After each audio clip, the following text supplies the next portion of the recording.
we're going to work on some internal rotation isometrics in the progressive and regressive angle of this 90-90 position. Okay, so from the 90-90, both legs should be at a 90-degree angle with heel, knee, heel in line. Okay, if this gets any pinching here or on the inside of the groin, you do two things. One, you can bend this knee a little bit and that will take away some of that tension. The other thing is you can elevate yourself up onto a pad or a block of some kind, and then you can also lean away from it. So the more you sit up and kind of crunch into this, the more tension you'll feel there. So lean away from it as much as you need to. From here, you're going to start to drop this hip back down towards the floor, okay? What you should feel is maybe some stretch down here in the quad, maybe a little bit of the inside, and then some C shape here underneath the glute, okay? Make sure you don't get any pinching on the inside of this groin, okay? So you're gonna come down till you feel just some very mild tension. This stretch is capsular, so it's the innermost tissue of the joint. So it's not going to feel like a normal stretch, okay? You're gonna feel kind of some weird tension in places. Just make sure you're not getting any pinching here, okay?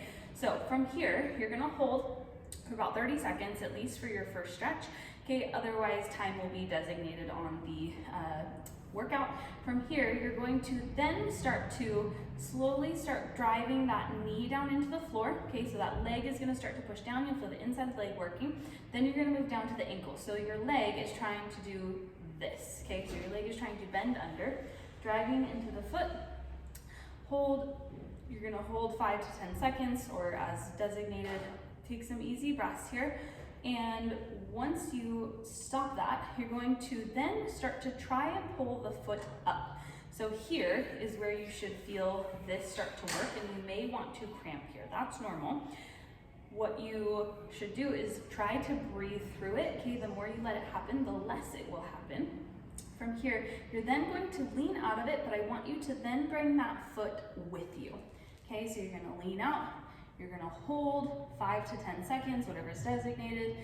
Okay, 3, 2, 1. Now you're going to try and keep it up off the floor as you move back into your stretch. So you are actively pulling yourself into and pushing yourself into the stretch. Okay, that leg is still working, coming down till you feel some mild tension. Relax, take a breath. You're gonna go back into a passive stretch, okay?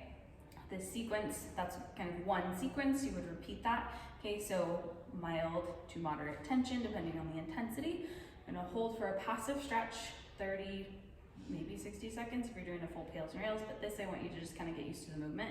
Then you're gonna start to push down into the knee, push down into the ankle, so the whole leg is starting to do this, right? It's wanting to turn under.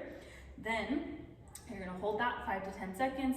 Then you're going to start to try and pull that foot up off the floor. As of now, it's not gonna go anywhere, but then you're gonna start to lean away. Sit up nice and tall, lean away and pull that foot with you, and then hold. 5 to 10 seconds, 3, 2, 1. Keep it pulling up with you as you work to sit this hip down to the floor. So as that hip starts to drop, okay, you're still trying to pull that foot up, and you should feel this work in here. Sink down into it, mild to moderate tension. Okay, there's 2 rounds, relax. Okay, so you may repeat that for 2 to 5 rounds, depending on what's designated, what you're doing, but that is internal rotation, kind of isometrics in the progressive and regressive angles of the joint.